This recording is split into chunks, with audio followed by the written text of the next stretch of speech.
안녕하세요. 파산관제인 홍영일 변호사입니다.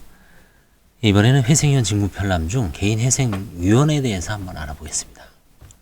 회생위원이란 무엇인가?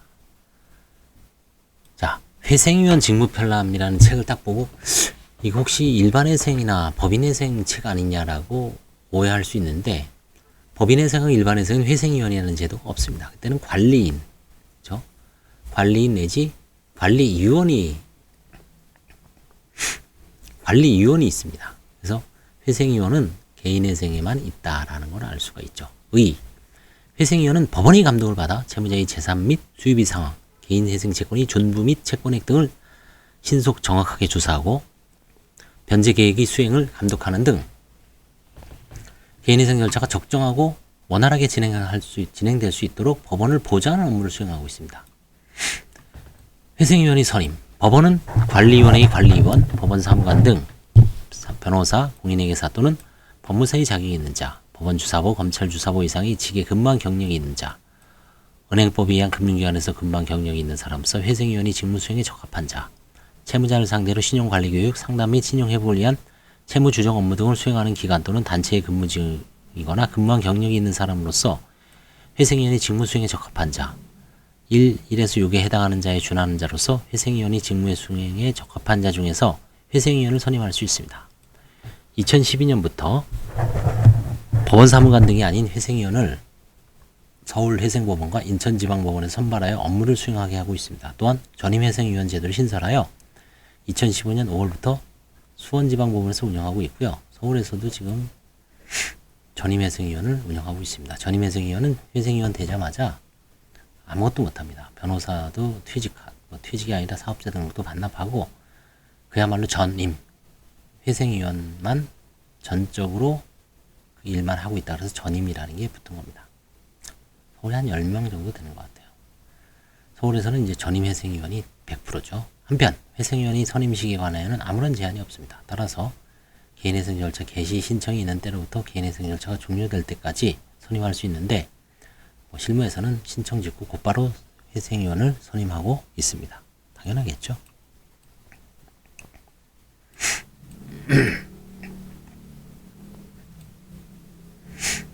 회생위원은 법원의 허가를 받아야 사임할 수 있으며, 회생위원이 사임을 원하는 경우 법원은 미리 후임 회생위원을 물색하여 둠으로써 업무 수행이 공백이 없도록 조치해야 합니다. 회생위원의 업무.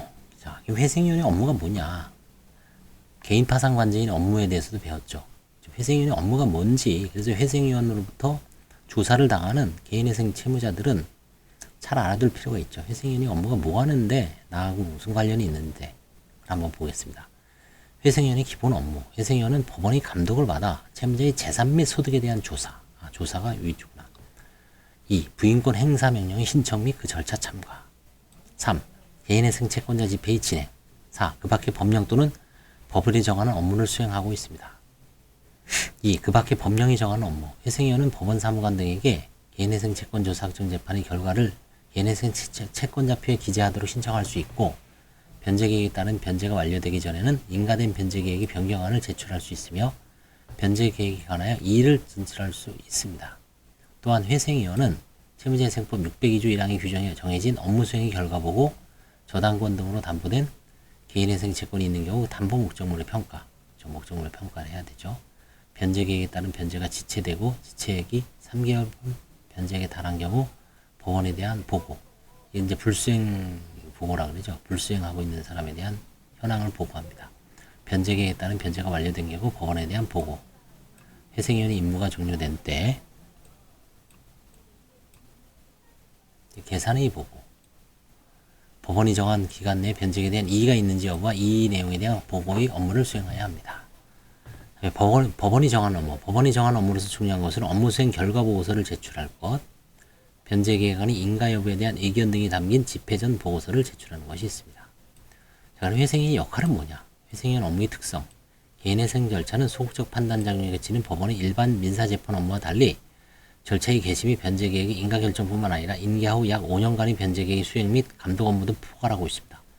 회생위원은 이러한 개인회생 절차의 전 과정에 관여한다는 점에서 그 업무가 매우 특수하며 중요합니다. 회생위원의 역할 제고, 필요성. 회생위원은 극소수 채무자를 상대하는 것이 아니라 수많은 잠재적 채무자들과 그 가족들을 대상으로 업무를 수행하는 점을 고려한다면 절차를 원만하고 공정하게 진행함으로써 그 역할을 제고할 필요가 있습니다. 종래 개인회생 절차에 대해 그 업무 처리 기준 및 처리 기간이 법원마다 아주 상이하죠. 고무줄이죠.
회생연의 역할 변화, 개인회생 제도가 시행된 지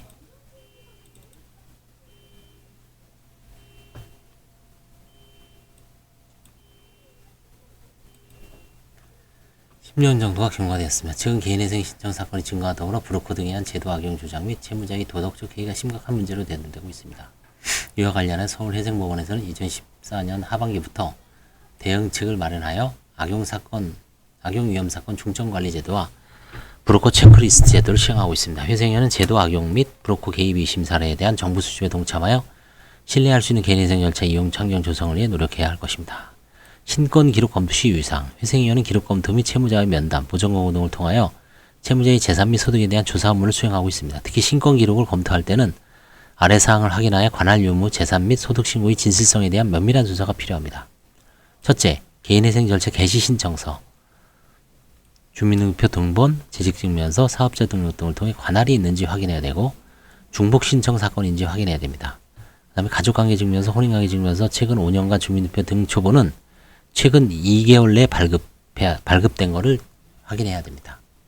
유임장에 채무자의 날인이 있는지, 격리증표가 부착되어 있는지, 수임한 변호사나 법무법인 이외에 다른 변호사나 법무법인이 기재되어 있는지, 있지 않은지 조사하여 브로커 개입 여부를 확인합니다.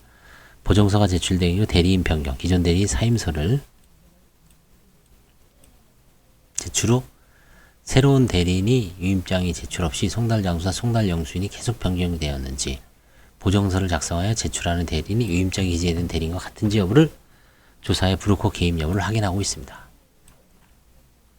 개인회생 채권자 목록, 채권의 합계가 개인회생 절차 개시 신청 요건에 맞는지, 채권자의 명칭이 적절하게 기재되어 있는지, 상호만 기재한 경우 관련 소명 자료를 제출할 것을 보전 권고합니다.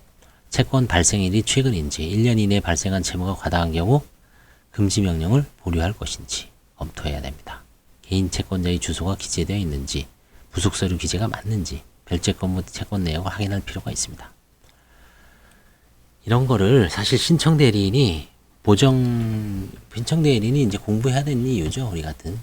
그렇죠?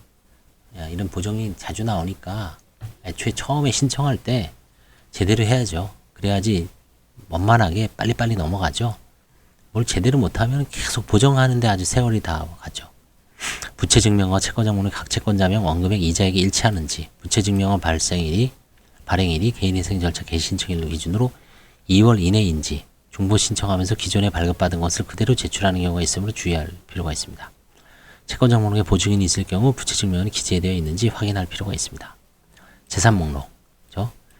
개인별 토지 소유한항 조회서, 이거는 지금 바뀌었죠? 지적전산 자료 조회, 부동산 등기사항 전부증명서, 부동산 등기부등본이라고 합니다. 지방세 세목별 과세증명서 등을 통해 채권자 목록, 재산 목록과 비교하여 누락된 채권이나 재산이 있는지, 최근에 재산을 처분하였는지 확인할 필요가 있습니다.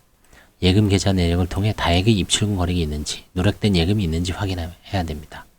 돈이 이렇게 막 왔다 갔다 했으면 도대체 그게 합리적 이유가 있는지, 아니면 뭐가 있는지 그 이유를, 항상 이유를 캐는 게 무섭죠. 채무자가 돈 없는 건 다 맞죠, 지금. 근데 왜 이렇게 파산 1년 전에 수억 원을 당신 대출 받아서 누구 통장으로 꽂아줬냐? 도대체 뭐냐? 그게 중요하죠. 보험가입 내역조에서 보험 계약조의 결과사라고 나죠. 굳이 보험증권 사본은 제가 보면 필요 없는데, 보험증권 사본은 글쎄요, 여기서는 파산해서 이거 안 보거든요. 아마 뭐 자동차 보험 때문에 그런가요? 볼 필요는 있죠. 가액 산정하는데. 그 다음에 예상 해약 환급금 내역서, 이건 중요하죠. 가입하고 있는 보험이 해약한 모두 기재하는지 확인할 필요가 있습니다. 혼인관계 증명서를 통해 배우자 이혼한 경우 그 시점을 확인하여 재산 분할 내역을 검토할 필요가 있죠.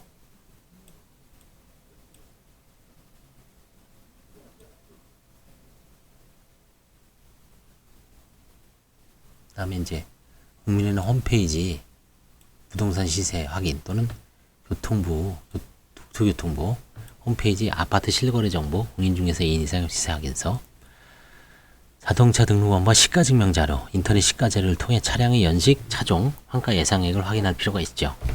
주민등록표 등 초본을 통해서 최근에 거주지가 변동되었다면 부동산 매매 대금이나 임차보증금 사용처 확인, 임대차 계약 사본을 통해 임차보증금을 확인할 필요가 있습니다.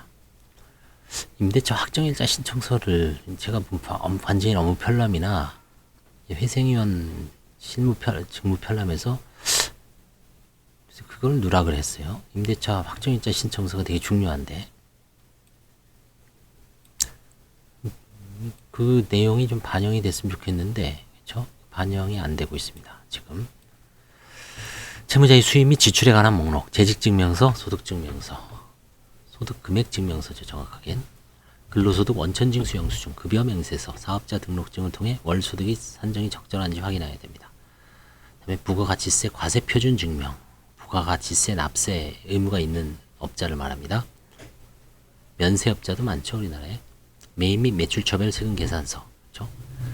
매입, 내가 사는 거죠. 변호사라면 뭐 책상을 사고, 뭐죠? 인테리어를 하고, 밥을 먹고, 그렇죠? 가구를 사고, 이런 겁니다. 재료를 구입하는 거죠. 매입, 매출, 파는 거죠. 뭐, 저 의뢰인이죠. 세금 계산서, 누구한테 무슨 사건을 얼마에 수임하고, 뭐, 소비자한테 파는 겁니다. 이 세금 계산서 등을 통해 영업소득자의 소득 산정이 적절한지 확인해야 됩니다. 건강보험 자격 특실 확인서, 연금 산정용 가입 내역 확인서를 통해 직장에 관한 주장과 일치하는지 확인합니다. 이건 주로 이제 회생에서 파산에서도 이걸 참 많이 내는데 크게 다른 걸로 충분합니다. 사실은 일체화가 돼 있어서 소득금액 증명서로 가늠이 되죠. 소득금액 증명서. 거기에도 이제 요즘 뭐 잘 나오죠. 가족관계 증명서를 부양가족 관련하여 자녀가 성년인지, 수입 및 지출에 관한 목록에 기재된 내용과 일치하는지 확인할 필요가 있습니다. 무상거주 사실 확인서에 작성자의 인감증명서나 신분증 사본이 첨부되어 있는지, 작성자와 채무자의 관계 무슨 관계냐, 친척인지 친인척인지 형제 자매인지 지인인지, 그렇죠? 사실혼 관계인지, 부동산 등기사항 전부증명서에 기재된 소유자 또는 임대차 계약서에 기재된 임대인과 임차인 명의가 작성자와 일치하는지, 중개업자의 서명 날일이 있는지를 확인할 필요가 있습니다. 진술서는 최근에 직장이 바뀌었는지, 소득을 축소하여 월 변제액을 줄이게 한 것이 아닌지를 조사를 확인해야 됩니다. 중복 신청한 경우 기존 사건이 어떻게 종결되는지, 취하, 기각, 폐지 등 이유, 기존 사건에서 보전 권고한 내용은 어떠한지, 그렇죠?